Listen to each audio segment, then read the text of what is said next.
வாழ்க வையகம், வாழ்க வையகம், வாழ்க வளமுடன். புத்தாண்டு இன்று பிறந்துள்ளது உலகிற்கு. புத்தாண்டு இன்று பிறந்துள்ளது உலகிற்கு. புத்தமர்கள் அறிவிற்கு ஒத்தபடி புத்தமர்கள் அறிவிற்கு ஒத்தபடி எல்லோரும் சித்தம் மகிழ்வோடு எல்லோரும் சித்தம் மகிழ்வோடு சீர்திருந்தி வாழ்வின் வளம் அத்தனையும் பெற்று சீர்திருந்தி வாழ்வின் வளம் அத்தனையும் பெற்று அமைதியோடு வாழ்கவே. அமைதியோடு வாழ்கவே. இந்த தமிழ் புத்தாண்டு இது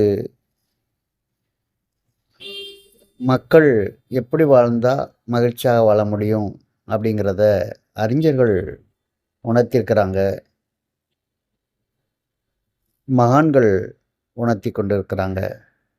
அந்த வழியில் இந்த மனிதகுலம் சென்று அமைதியான ஒரு வாழ்க்கை வாழணும்.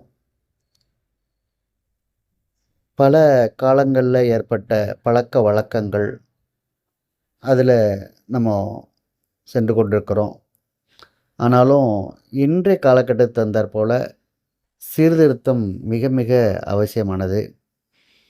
அதனால தான் அருள்தந்தை அவர்கள் சொல்கிறாங்க, சீர்திருந்தி வாழ்வின் வளமத்தனையும் பெற்று இந்த மனிதகுலம் வாழட்டும்னு மக்களை மகிழ்ச்சி அவர்கள் வாழ்த்துறாங்க. அந்த அளவில் நீங்களும் உங்கள் அன்பு குடும்பமும் உடல் நலம், நீளாயில், நிறை செல்வம், உயர் புகழ், மெய்ஞானம் பெற்று ஓங்கி வாழ்க வளமுடன் வாழ்கமுடன் என வாழ்த்தி இறைநிலையோடு குருநிலையோடு இணைந்து வாழ்த்தி மகிழ்கின்றோம். வாழ்க வளமுடன்.